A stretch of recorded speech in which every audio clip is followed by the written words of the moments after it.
بسم الله الرحمن الرحيم. الحمد لله رب العالمين،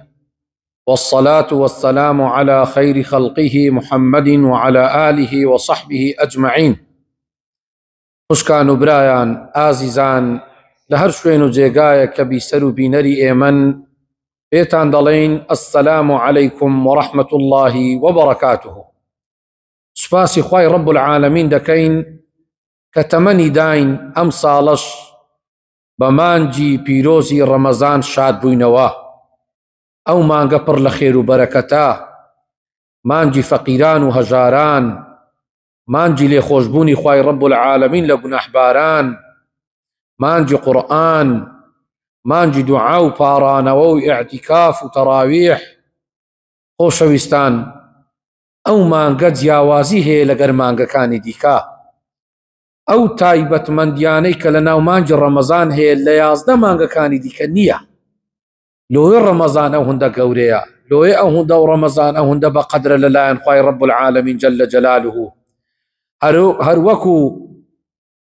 یوسف پێغەمبەر سەلات و سەلامی خوای لەسەر بی جیاوازی هەبوو لەگەر برایەکانی، لە جوانی، لە پێغەمبەرایەتی، لە گەورایەتی، لە بەقەدرایەتی. خوا هەڵی بژارد ئەو پێغەمبەرە سەلات و سەلامی خوای لەسەر بی. لەناو برایەکانی یوسف بوو بە پێغەمبەر سەلات و سەلامی خوای تەعالای لەسەر بی. دەبا بزانین ئەو تایبەتمەندی و خەسایسانەی مانگی ڕەمەزان چنە. زۆر شتی گەورە هەیە لە ناو مانگی ڕەمەزان، زۆر خەڵاتی گەورە هەیە لە ناو مانگی ڕەمەزان لە 11 مانگەکانی دیکەدا نییە. خوای تەعالا ئەو فەزل و گەورەیی و بەخشیشەی تەنها و تەنها بە مانگی ڕەمەزاندایە. ئەو تایبەتمەندیانە یەکەمیان مانگی ڕەمەزان فيه أنزل القرآن. لەناو مانگی ڕەمەزان قورئان نازل بووە، قورئان دابەزیوە. ئەو قورئانەی کە کەلامی خوای رب العالمینە. ذلك الكتاب لا ريب فيه هدى للمتقين. أو قرآن كلام خدايا بو سردلي پیغمبر من نازل بو عليه الصلاة والسلام، دستور ياساي مسلمانانا. أو قرآن زور عظيمة جا أو قرآن لمانج رمضان دابزيا. خواهي رب العالمين جل جلاله لقرآن بيروز دادا فرموه شهر رمضان الذي أنزل فيه القرآن هدى للناس وبينات من الهدى والفرقان. أو مانجي رمضان أو مانجيا كقرآن تيدا نازل بوا، كقرآن تيدا دابزيوا، ككلام خواي رب العالمين تيدا نازل بوا سردلي پیغمبر صلى الله عليه وسلم. زالو مانجي زور لخزمة قرآن دابن با ماڵەکان مان قورئانی تێدا لێ بدرێ، با گوێ لە قورئان ڕابگرین، قورئان بخوێنین، قورئان ذیکر و یادی سەرزمانمان بی لەو مانگەی. پێغەمبەری خوا دەفەرمێ صلی الله عليه وسلم هەموو ساڵێک لە مانگی ڕەمەزان حەزرەتی جوبریل ئەمینی وحی گەورەی هەموو مەلائیکەتەکان لە مانگی ڕەمەزانێ دات لۆ خزمەت پێغەمبەری خوا صلی الله عليه وسلم قورئانی لەگەر دەور دەکردەوە. بەڵام لە کۆتا ساڵی تەمەنی پێغەمبەر صلی الله عليه وسلم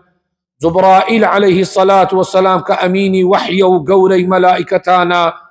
2 جاران قورئانی بە پێغەمبەری خوا ختم کرد و دەوری قورئانی پێکردەوە. دەبا لە شەو لە ڕۆژ لە دوای نوێژەکان زۆر لە خزمەت قورئان دابین. پێغەمبەر دەفەرمێ عليه الصلاة والسلام لو ئەو خوشک و برایانەی کە قورئان خوێن نینە، کە قورئان نازانن، کە خوێندەوار نینە، مزجێنێکی زۆر گەورەی پێغەمبەر هەیە صلی الله عليه وسلم کە پێغەمبەری خۆشەویستمان دەفەرمێ السامع كالقارئ. ئەوەی گوێ لە قورئانێ ڕادەگری وەکو ئەو کەسەی وایە کە قورئانەکەی بەخۆی خوێندبی. سامع ئەوەی گوێگرە لە قورئان، خێر و پاداشتی ئەو هالۆ دەنووسرێ لەلایەن رب العالمین جل جلاله كأنما قورئانەکەی بەخۆ خوێندیە. تا لەو مانگەی زۆر لە خزمەت قورئان دابن. یەکەم تایبەتمەندی مانگی ڕەمەزان بەڕاستی ڕەمەزان لەبەر هەندێ هەندە گەورەیە أو هند عظيمة أو هند الرئيس دي جيرا ولا لا رب العالمين جل جلاله پیغمبری خوا صلى الله عليه وسلم زور بقور وصفي كرديا لبروي قرآني تدا نازل بوا. دوامين تايبت مندي لتايبت مندي وخصائص يكاني مانج رمضان اوه درگاكاني بهج دكرينوا هر هج درگاي بهج تدوالا دبي دكريتوا لمانج رمضان درگاكاني جهنم قپات دبن درگاكاني آسمان دكرينوا ولو دعاو پارانوا شياطين كان هر هميان كوتو زنجير دكرين لمانج رمضان اوش پیغمبر دا فرمي عليه الصلاة والسلام إذا جاء رمضان فتحت أبواب الجنة وغلقت أبواب النار وصفدت الشياطين أو كما قال پیغمبری خوشویستمان عليه الصلاة والسلام دا فرمي هر كامانج رمضان هات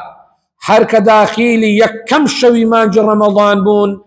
همو درگاكاني بهشت دكرينوا درگاكاني عذاب وغضب توربوني خواو جهنم قپات دبي ودرگاي آسمان كان دكرينوا والشياطين كان كوتو زنجير دكرين ودبسترينوا إنسان عبد بندكاني خوا بخوي بنفسكي دمينيته والشيطان كان هرهموي كوتو زنجير دكرين أوش تنها وتنها لمانج رمضان خواي رب العالمين أو تايبت مندي داناوا. سيمين تايبت مندي لتايبت مندي مانج رمضان پیغمبر دا فرمي عليه الصلاة والسلام العمرة فيه تعديل حجة عمرة كردن لناو مانج رمضان خير يك حجي هي أو حجيك لقر پیغمبر خوا حجت كرد بي عليه الصلاة والسلام هر مسلمانك لمانج رمضان بتي عمري بكا كأنما حجتي لقر پیغمبر خوا كرديا عليه الصلاة والسلام لأجر پاداش نك واجبي حجي لسر لابتي أجر پاداشتي حجتي تواوي دقاتي أوش پیغمبر دا فرمي عليه الصلاة والسلام فإن عمرة في رمضان تعدل حجة أو تقضي حجة معي أو كما قال پیغمبر دا فرمي عليه الصلاة والسلام هر مسلمانك لمانج رمضان عمر بك كأنما حجتي كرديو خواي رب العالمين أجر پاداشتي حجتي تواوي لو دنوسي أو حجيك لقر پیغمبري خوا حجت كربي عليه الصلاة والسلام أو تايبت من دشتنها لو مانج رمضان ولا مانجا كاني ديكانية ولا باشان تايبت من دي تسوارميني مانج رمضان قوري روجي رمضان بروجوبون لروجي السنة زور قوريا بلام روجي مانج رمضان لهم روجي السنة كان قورتر لبروي فرضة واجبة تايبت من دي خوي هيا پیغمبر دا فرمي عليه الصلاة والسلام هر مسلمانك لما يك روج لو خواي رب العالمين بروجي بي خواي رب العالمين حفتا پائز لآقل جهنم يدور دكا ادي اگر بيتو كسك لمانج رمضان بروجي بي پیغمبري خواد فرمي عليه الصلاة والسلام من صام رمضان إيمانا واحتسابا غفر له ما تقدم من ذنبه هر كسك لمانج رمضان بروجو بو با إيمانوا باوري وابك خواي تعالى أجر پاداشت دداته ولا سر بروجو بون خواي تعالى لهرهم گناح كان رابردو خوش دبي إيمانا واحتسابا غفر له ما تقدم من ذنبه الله أكبر تخلاتك تقوريك لو يا پیغمبر دا فرمي عليه الصلاة والسلام هر مسلمانك لأمتي من ببيع عذر هيش عذرتي نبي لسفر نبي نخوش نبي هيش عذرتي شرعي نبي يك روج لمانج رمضان بفوتيني بروجي نبي عمدا بأن قصد اگر بيتو يك سال بروجي بي هيشتان ناكات أجر پاداشتي أو روجي كلمانج رمضان فوتان ديتي لو پیغمبري خوادا فرمي عليه الصلاة والسلام رمضان لو رمضان دبيت كفارة لو هر همو گناح كاني كلو صالو لا يازد مانج رابردو كرديتا لو بروجبوني مانج رمضان تايبت من دي خوي هيا خواي تعالى صبر استقامة وبردوامي من بيبدا كروجة كان من بساشي بقرين لله بي لبرخاتي خوابي لترسي خداي بي لو اوي أجر پاداشتي تواوي لسر وربقرين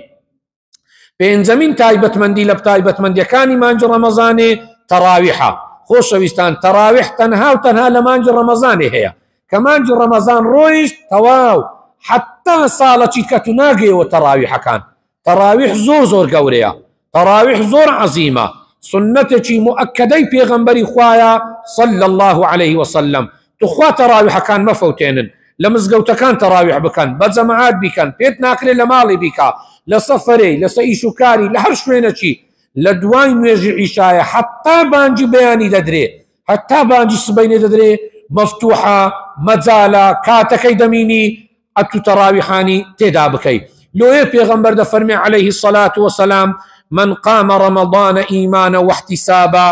غفر له ما تقدم من ذنبه. بواسطەی کردنی تەراویحەکانت لە شەوەکانی مانجی ڕەمەزانێ خوای رب العالمین لە هەر هەموو گوناحەکانی ڕابردوت خۆش دەبی. الله ئەکبەر لەو مژجەینە گەورانە، لەو خەڵاتە گەورەی خوا حەز دەکا لێت خۆشبی مسلمان. لۆیە تەمبەڵی مەکەن، کەم تەرخەم مەبن بە خۆتان، بە ماڵ و منداڵتان ئاگدار بکەنەوە، تەراویحی تێدا بکەن، قیامی تێدا بکەن. من قام رمضان، پێغەمبەر دەفەرمێ عليه الصلاة والسلام ئەوەی لە شەوەکانی مانجی ڕەمەزانێ تەراویح دەکا، قیام اللەیل دەکا، شەو نوێژ دەکا، خوای تەعالا لە هەر هەموو گوناحەکانی ڕابردووی خۆش دەبیتن. شەشەمینیان لە تایبەتمەندیەکانی مانجی ڕەمەزانێ لێخۆشبوونی خوای رب العالمین لە شەو و ڕۆژی مانجی ڕەمەزان. زۆر دوعا بکەن بنێ خوای ئەمە یەکێک بین لەو کەسانەی کە لە شەو و ڕۆژی مانجی ڕەمەزانی عەفویان دەکەی، لێیان خۆش دەبی، بەهەشتیان لە واجب دەکەی، خوایە شەرمەزاریان ناکەیت، لە بەو نەوعی لە خوای رب العالمین بپارڕێنەوە. لەبەرەوەی پێغەمبەری خۆشەویستمان عليه الصلاة والسلام دەفەرموێ: إن لله تبارك وتعالى عتقاء في كل يوم وليلة. خوای رب العالمین لە هەموو شەو و ڕۆژێکی مانجی ڕەمەزان، هەرسی شەو و ڕۆژی مانجی ڕەمەزانێ هەم بە شەوەکەی هەم بە ڕۆژەکەی خەڵکی گوناحبار و تاوانبار لە ئومەتی پێغەمبەری خوا صلی الله عليه وسلم عەفویان دەکا، ئازادیان دەکا لە ئاگری جەهەنەم. لۆی دوعا لۆ خۆتان، لۆ ماڵ و منداڵتان، لۆ کەس و کارتان، لۆ داک و باوتان، لۆ مردوەکانتان بکەن، بڕێن خوایە ئەمە یەکێک بین لەو کەسانەی کە بەبەر عەفو و ئازاد بوونی مانجی ڕەمەزان دەکەون. حەفتەمین تایبەتمەندی دوعاکردن لە مانجی ڕەمەزان. دوعا لە هەموو مانگەکان دوعا هەر پیرۆزە، دوعا عیبادەتێکی تایبەتە، الدعاء هو العیبادە، بەڵام دوعاکردنی مانجی ڕەمەزان تایبەتمەندی خۆی هەیە. پێغەمبەر دەفەرمێ عليه الصلاة والسلام: للصائم دعوة لا ترد. لۆ ئینسانی بە ڕۆژوو دوعایەکەی قەت خوای تەعالا ڕەتی ناکاتەوە. لۆیە پێغەمبەر عليه الصلاة والسلام دەفەرمێ: وإن لكل مسلم في كل يوم وليلة دعوة مستجابة. لۆ هەموو مسلمانێکی هەیە لە شەوی مانجی ڕەمەزان، لە ڕۆژەکەی مانجی ڕەمەزان، هەم لە شەوەکەی و هەم لە ڕۆژەکەی دوعای قبول، خوا دوعایەکان قبول دەکا، مستجابە، دوعایەکان وەردەگری. خوا دوعای مانجی ڕەمەزانی زۆر زۆر پێخۆشە. لۆی لە دوای نوێژەکان، لە شەوەکان، لە کاتی فتارکردنەوە کە فتار دەکەی، لە کاتی پارشێو زۆر دوعا بکەن و بپارڕێنەوە، لەبەرەوەی دوعای مانجی ڕەمەزان تایبەتمەندی خۆی هەیە. ولا پاشان پارشێوکردن لە مانجی ڕەمەزان. هەشتەمینیان پارشێو، حەد بەبێ پارشی و بە ڕۆژی مەبن. پێغەمبەر دەفەرمێ عليه الصلاة والسلام پارشی بکەن ئەگەر بە قومە ئاوەچیش بی، ئەگەر یەک قومە ئاوش بی ئەتوو بلە کاتی پارشی هەستەوە، پارشی و بەرەکەتە. تەسەحەڕوا فإن في السحور بەرەکە. پێغەمبەر عليه الصلاة والسلام دەفەرمێ پارشیوێ بکەن، پارشیوێ هەستنەوە، لەبەرەوەی بەرەکەت لە کاتی پارشیوێ نازل دەبی، دوعای تێدا قبولە، نانەکەی بەرەکەتە، خواردنەوەکەی بەرەکەتە، دانیشتنەکەی بەرەکەتە. پارشیوی تەخیر بکەن، فتارێ زوو بکەنەوە لە مانجی ڕەمەزان. ئەوە سنەتی پێغەمبەر بووە صلی الله تعالی عليه وسلم. نۆیەمین تایبەتمەندی لە تایبەتمەندەکانی مانجی ڕەمەزانێ خێر و سەدەقەکردن. حتا پێت دەکرێت ئەگەر شتێکی کەم بی لە شەوەکەی، لە ڕۆژەکەی، هیچ شەو و ڕۆژێکی مانجی ڕەمەزان با لەسەرت تێنەپەڕی، ئەگەر 250 بیکە بەخێر، بیکە بە سەدەقە. ئەگەر قاپە خواردنەک بی، ئەگەر یەک قلە قەسب و خورما بی، بیبەخشە، خێر و سەدەقە بکەن. لەبەرەوەی پێغەمبەری خۆشەویستمان عليه الصلاة والسلام دایکمان عائشە ڕەزای خوای لێبی دەفەرموێ پێغەمبەری خوا عليه الصلاة والسلام لە شەو ڕۆژی مانجی ڕەمەزانێ زۆر خێر و سەدەقەی دەکرد. پارە و پول و سەروەت و سامان و خواردن کە داتە ماڵی پێغەمبەر کە بەتەنجی دەکرد لێ نەدەگەڕە لە مارێ بمینیتەوە، بەسەر هەژاران و فەقیران دابەشی دەکرد. كان رسول الله صلى الله عليه وسلم أجود الناس. پێغەمبەر لە هەموو کەسێکی سەخیتر بووە، وأجود ما يكون في رمضان. وبيغمبر عليه الصلاة والسلام وأجود ما يكون في رمضان لمانج رمضان سخاوتك زور زور زيادة بو زور سخيبو بلام لمانج رمضان سخاوتي بيغمبري خوا بحد حدود بو أوري لهجاران ولفقيران داوا أي خوا بيداوان أي دولة مندان أي خاوني ملك سامان فرصتك هاتت بيشوا أو معاملة وتجارة لقى رب العالمين بك جل جلاله تنكس لخوشويستان مان لبرايان مان لخزمان مان لزيران كان مان لأهلي مزقوت مان لقرمان دابون استان مان وفاتيان كر لقورستان لقبرستان تواو صريئ مجدادي چه سارج كدقينو مانج رمضاني چه تمن مان دميني لو سارة چيديكا لو هاتا بيدكر زور خير وصدقي تدابكو مي فوتينو آور لهجاران ولفقيران بدنوا ديمين تايبت مندي لتايبت مندكاني مانج رمضاني او خوشويستان هر کسک فتار بنان و آو خواردن و خواردنەوەی تو بکاتەوە. پێغەمبەر دەفەرمێ عليه الصلاة والسلام من فطر صائما كان له مثل أجره. پێغەمبەر عليه الصلاة والسلام دەفەرمێ هەر مسلمانك بآوي تو بناني تو بقسب و خرماي تو فتارێ بکاتەوە ئەتو ئەجری ڕۆژەکەی ئەو دەگاتێ بەبێ ئەوەی لەوی نقستان بکە ئەو خێری خۆی دەگاتێ کە بە ڕۆژی بووە بەڵام کاتو قلە خورمایەکی دەدێ گلاسە ئاوەکی دەدێ خواردنەچی دەدێ خواردنەوەی دەدێ بزانە پێغەمبەر عليه الصلاة والسلام جاروەیە کە چوویتە ماڵی کەسێکی میوان بووە دوعای لۆ کردە فەرموویەتی وأفطر عندكم الصائمون یا ڕەبی ئینسانی بە ڕۆژی لە مارین بۆ فتارێ بکاتەوە دەیکەواتە هەر کەسێکی بە ڕۆژ و بەنان و ئاو و خواردن و خواردنەوەی تو فتارێ بکاتەوە ئەجر و پاداشی ڕۆژی ئەو کەسەشت دەگاتێ بەبێ ئەوەی لە ئەجری ئەو کەم بکاتەوە لۆی خواردن و خواردن بدەن بە خەڵکی لە مزگەوتەکان لۆ جیرانەکانتان لە ناو یەکتری لە ماوێ کە فتار دەکەنەوە قەسپ و ئاو دەن بە یەکتری ئێوەش ئەو ئەجرەتان هەیە مسلمانە بەڕێزەکان. یازدەمین تایبەتمەندی لە تایبەتمەندەکانی مانجی ڕەمەزانی خۆشەویستان ئیعتیکافکردنە هاتنە لۆ مزگەوتەکان مانەوە لە مزگەوتە بە تایبەت پێغەمبەر عليه الصلاة والسلام کە دایکمان عائشە دەجێڕیتەوە دەفەرموێ كان يعتكف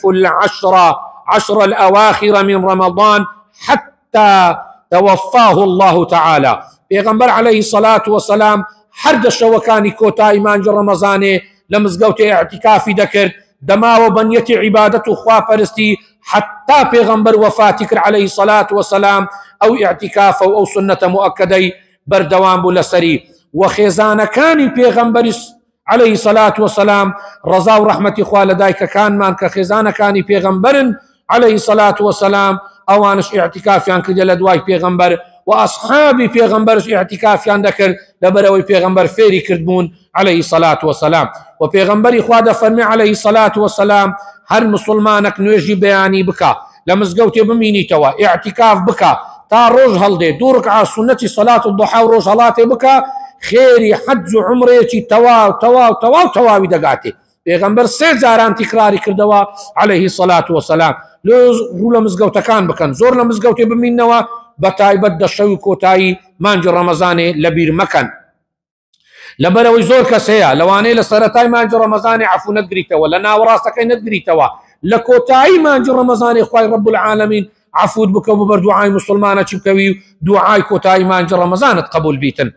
يازدمين تايبت ما دوازدمين تايبت من دي لتايبت من دكاني مانج رمضاني ليلة القدر خوشويستان ليلة القدر بس لنا مانج رمضاني هي لشوكاني دي كنية لمانغكاني دي كنية لا يازدم مانج رابردو ليلة القدر تدانية او ليلة القدر خلاطك اخواب امتي پیغمبري داوا عليه الصلاة والسلام كاخواي رب العالمين دفرمي ليلة القدر خير من 1000 شهر. ليلة القدر شوي قدر خيري لهزار مان زياتر للايام رب العالمين جل جلاله او خلاتي زور قوريا شوكي زندي بكنوا پیغمبر عليه الصلاة والسلام هر دشوان شوكي زندي كردو عبادتي تدا كرديا اگر پیت ناکرێ شەوە تاکەکان مەفەوتێنە ئەگەر هەر پێت ناکرێ شەوی بیت و هەفتابنی شەو ئەو شەوانە بە عیبادەت و بەخوا پەرستی واز لە بازار بێنن واز لە کافتریایەکان بێنن واز لە مەجلیسی بێشەرعی بێنن واز لە دۆمینە و دامە بێنن کورە حەیفە و زولمەکە لە خۆتی دەکەی تەواو کە ڕۆی زارێکی کە نایەتەوە ساڵە یەک مانگە ئەو دەشە و دەڕۆژانە زۆر زۆر خواپەرستی و عیبادەتی تێدا بکەن شەوی لەیلەة القەدر لە دەستە خۆتان مەدەن کە خێری زیاترە لە هەزار مانگ خەیڕ من 1000 شهر. لو پیغمبر ده فرمي عليه الصلاة والسلام: من قام ليلة القدر إيمانا واحتسابا غفر له ما تقدم من ذنبه. هر کسک شوی ليلة القدر زندی بکاتوا عبادتی تدا بکا خواهی رب العالمین لهر همو گناحکانی رابردی خوش دبی، خواه عفوی دکا، خواه آزادی دکا، خواه تعالی لی خوش دبی دیبات بحشته لدنیا و لقیامت سرفیراز دبی. سیزدمین تایبەتمەندی لە تایبەتمەندیەکانی مانجی ڕەمەزانێ خۆشەویستان حەزرەتی جوبریلی ئەمین کە ئەمینی وەحیە دۆستی پێغەمبەران و برای پێغەمبەرانە عەلەیهیم الصەلاة وەسەلام لە دوای وەفاتی پێغەمبەر عەلەیهی الصەلاة وەسەلام ساڵێ یەک جار دێتە سەر زەوی ئەویش لە مانجی ڕەمەزانە و لە شەوی لەیلەة القەدرە کە خوای رب العالمین دەفەرمێ تەنەزەل المەلائکەة والروح فیها ملائكة كان لشوي قدر نازل دبن والروح فيها لناو ملائكة كان بسر كردايتي جبريل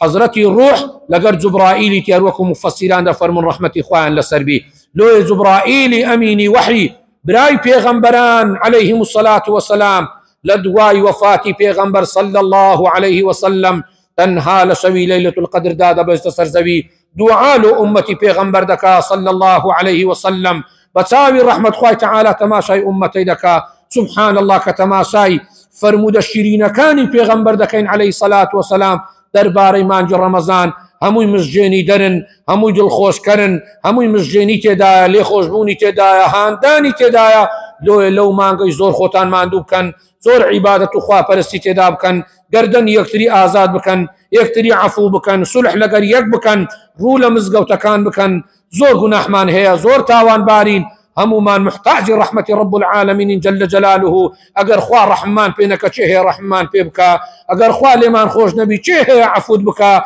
اگر خواه تعالى نتجيني چه بتجيني وشفات بدا لو جيان من مردن من رزق من زندوبون من هر همو لبردستي رب العالمين جل جلاله او خدايك لداك بابي ايملو ما برحم ترى لو زور عبادتي بكن زور خواه پرستي بكن زور دعايتي دا بكن او تسن تايبت من ديكبون تايبت بون بمانج رمضان كلامانغا كاني دي كدانيا دعواتك من رب العالمين يا ربي خواه تاعت عبادتي هم لا يكمان قبول بكي خواه لدنيا لقيامة موفق مان بكي يا ربي خواه ببر عفو آزاد بوني مانج رمضان مان بيخي امن امان مان برقرار بكي هرزاني وتبايو برايتي مان لنيوان دا زياد بكي بغض وعداوة وتكبر وحسودي والرياء لدلكان مان دربيني خوش ويستي خوتو پیغمبرك عليه الصلاة والسلام لنا ودلو درون من جير بكي يا ربي خويا وين خوش الشفاء عاجل كامل لو بنيري اوي مشكله حل مشاكلي بكي يا رب العالمين اوي من دالي من دالي صالح وصالحي بيبدي اوي من دالي هيلو صالح وصالحه بكي يا رب العالمين لد بارن لخاتنا وزوانا كانت يا ربي خويا لشو قوري مانجي رمضان وشوي قدر اسلاك مان محروم ببشنكي يا ربي خويا لآزاد كراوان لواني عفويان دكي حساب مان بكي يا ربي لديني خوش شارزا مان بكي يا ربي لسر او دين الصبر واستقامة مان في عطا بكي يا ربي خويا لدا بارون لدا باب مان خوش بي لمردو كان مان خوش بي ولات مان آودان بكي كردستان مان بخير وبركة بكي نصرتي إسلام ومسلمانان بدي يا رب العالمين لدا بارون لو خاشنا وزوانا كانت لما مستايا كان ما خوش بي خطابيا كان ما موفق وناجح وسركوتو بكي يا ربي خويا لدا بارين يا ربي هركسي ساكين ومسلمانان هي نموني زياد بكي موفق بكي مالي بربركة بكي خير وصدقة وزكاة مسلمانان قبول بكي يا ربي خويا جان لدا بارين